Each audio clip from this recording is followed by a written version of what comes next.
RR ടോക്സിലേക്ക് എല്ലാവർക്കും സ്വാഗതം.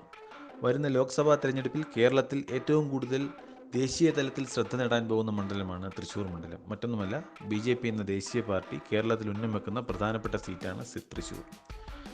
മലയാളികളുടെ പ്രിയങ്കരനായ സുരേഷ് ഗോപി തന്നെയാണ് തൃശ്ശൂരിലെ BJP സ്ഥാനാർത്ഥി എന്ന് ഏകദേശം ഉറപ്പാണ്.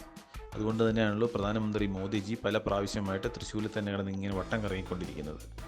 എന്നാൽ തൃശ്ശൂർ ലോക്സഭാ മണ്ഡലവുമായി ബന്ധപ്പെട്ട് ഇലക്ഷനുമായി ബന്ധപ്പെട്ട് ലഭിച്ച ചില കോൺഫിഡൻഷ്യലായ വിവരങ്ങളാണ് RR ടോക്സിനെ ഈ വീഡിയോ ചെയ്യാൻ പ്രേരിപ്പിച്ചത്. പാർട്ടികൾ ഔദ്യോഗികമായി സ്ഥാനാർത്ഥികളെ പ്രഖ്യാപിക്കുന്നതിന് മുമ്പ് തന്നെ 3 പാർട്ടികളും തങ്ങളുടെ പ്രചരണം ആരംഭിച്ചു എന്നതാണ് തൃശ്ശൂരിലെ സത്യം. അതിനുള്ള തെളിവുകൾ ഇപ്പോൾ തൃശ്ശൂരിൽ നിന്നും പുറത്തു വന്നുകൊണ്ടിരിക്കുകയാണ്. കോൺഗ്രസ് നേതാവായ TN പ്രതാപചന്ദ്രൻ കോൺഗ്രസിന് വേണ്ടിയും, നേരത്തെ പറഞ്ഞ പോലെ ശ്രീ സുരേഷ് ഗോപി BJPക്ക് വേണ്ടിയും, അതുപോലെ തന്നെ CPI നേതാവ് ശ്രീ VS സുനിൽകുമാറിന് വേണ്ടിയും മണ്ഡലത്തിൽ പ്രചരണം ആരംഭിച്ചു എന്നാണ് ഇപ്പോൾ കിട്ടുന്ന വാർത്ത.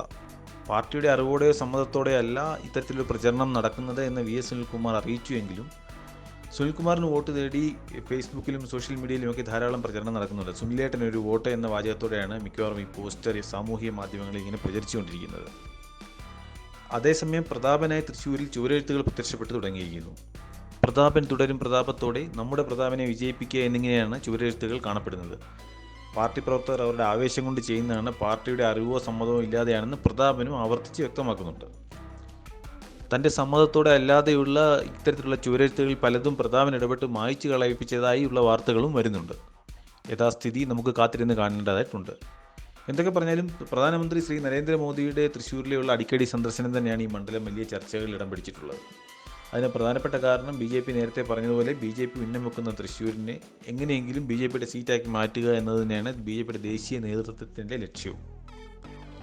തീവ്ര ഹിന്ദുത്വമാണ് BJPയുടെ അടിസ്ഥാനം എന്ന് ഒരു പക്ഷത്ത് പറയുമ്പോൾ പോലും BJPയുടെ സ്ഥാനാർത്ഥിയോ BJPയുടെ പ്രസൻസോ പ്രത്യേകിച്ച് കേരളത്തിൽ എവിടെ ഉണ്ടായാലും അവിടെയൊക്കെ വർഗീയതയുടെ ആരോപണങ്ങളുമായി വരുന്നത് എതിർപക്ഷമാണ്. അതുപോലെയുള്ള പലതരം കമൻറ്റുകളും മറ്റു സംസാരങ്ങളും ചർച്ചകളുമൊക്കെ തന്നെ സോഷ്യൽ മീഡിയയിലും ഓൺലൈൻ വാർത്തകളുടെ കമൻറ്റ് ബോക്സുകളിലുമൊക്കെ ധാരാളമായി കാണുന്നുണ്ട്. അത്തരത്തിൽ കണ്ട ചില കമൻറ്റുകൾ ഒന്ന് ഹൈലൈറ്റ് ചെയ്യാൻ ഈ അവസരം ഉപയോഗിക്കുകയാണ്. RR ടോക്സ് ശ്രദ്ധിച്ച ഒരു കമൻ്റ് എന്ന് പറഞ്ഞു കഴിഞ്ഞാൽ ഒരു പ്രത്യേക ഐഡിയിൽ നിന്നും പല പേജുകളിൽ കണ്ട ഒരു കമൻറ്റാണ്. തൃശ്ശൂരിലെ പുത്തൻപള്ളി ബാബറി മസ്ജിദ് പൊളിച്ച പോലെ പൊളിച്ചു നീക്കി അവിടെ അമ്പലം പണിയണമെന്ന് പറഞ്ഞുകൊണ്ടാണ് ഒരു കൂട്ടം സംഘികൾ ഇറങ്ങിയിട്ടുള്ളതെന്നാണ് ഈ കമൻറ്റിന് പറയുന്നത്. ഗോപിക്കുള്ള പണി അവർ തന്നെ കൊടുക്കുന്നുണ്ട്. അതായത് വർഗീയതയുടെ വിഷവത്ത് വിതച്ച് തന്നെ സുരേഷ് ഗോപിയെ തോൽപ്പിക്കാൻ ശ്രമിക്കുമ്പോൾ കേരളത്തിൽ നിലനിൽക്കുന്ന മതേതരത്വവും പരസ്പര സ്നേഹത്തിനും കളങ്കം വരില്ല എന്ന് നമ്മൾ എല്ലാവരും ശ്രദ്ധിക്കണമെന്നാണ് ഈ അവസരത്തിൽ RR ടോക്സിന് പറയാനുള്ളത്. തൃശ്ശൂരിൽ സുരേഷ് ഗോപി ജയിച്ചാലും ഇല്ലെങ്കിലും BJP കേന്ദ്രത്തിൽ അധികാരത്തിൽ വന്നാൽ സുരേഷ് ഗോപി തീർച്ചയായും ഒരു ക്യാബിനറ്റ് മിനിസ്റ്റർ ആയിരിക്കുമെന്ന് ഒരു കൂട്ടം പറയുന്നുണ്ട്. അങ്ങനെയാണെങ്കിൽ തൃശ്ശൂരിൽ സുരേഷ് ഗോപി തോറ്റാൽ നഷ്ടം തൃശ്ശൂരുകാർക്ക് മാത്രമായിരിക്കുമെന്നാണ് ഈ വിഭാഗം പറയുന്നത്. എന്തൊക്കെ പറഞ്ഞാലും ശ്രീ നരേന്ദ്രമോദി നേരിട്ട് നയിക്കുന്ന ഒരു ഇലക്ഷൻ എന്ന് തന്നെയാണ് തൃശ്ശൂരിലെ ലോക്സഭാ മണ്ഡലത്തിൽ ഇലക്ഷൻ ഇപ്പോൾ കാണേണ്ടത്. ഇത്തരത്തിലുള്ള ദേശീയ നേതൃത്വത്തിൻ്റെ പ്രവർത്തനം തൃശ്ശൂരിൽ കോൺഗ്രസിനും CPMനും വല്ലാതെ തലവേദനയാകുന്നുണ്ട്. അതിൻ്റെ പ്രധാനപ്പെട്ട ലക്ഷണങ്ങളാണ് സ്ഥാനാർത്ഥി നിർണയത്തിന് മുൻപ് തന്നെ സ്ഥാനാർത്ഥികൾ രഹസ്യമായും പരസ്യമായും പ്രചരണം ആരംഭിച്ചിട്ടുള്ളത്. ഒരു കാര്യം ഏകദേശം ഉറപ്പായി കഴിഞ്ഞു. കോൺഗ്രസിന് വേണ്ടി ശ്രീ TN പ്രതാപും, LDFന് വേണ്ടി ശ്രീ VS സുനിൽകുമാറും, BJPക്ക് വേണ്ടി ശ്രീ സുരേഷ് ഗോപിയുമായിരിക്കും തൃശ്ശൂരിലെ പ്രധാനപ്പെട്ട സ്ഥാനാർത്ഥികൾ എന്നുള്ളത്.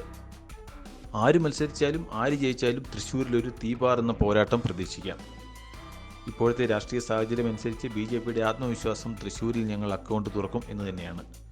എല്ലാം നമുക്ക് കാത്തിരുന്ന് കാണാം. കൂടുതൽ അപ്ഡേറ്റുകൾ അറിയുന്ന മുറയ്ക്ക് വീണ്ടും കാണാം. അതുവരെ നന്ദി, നമസ്കാരം.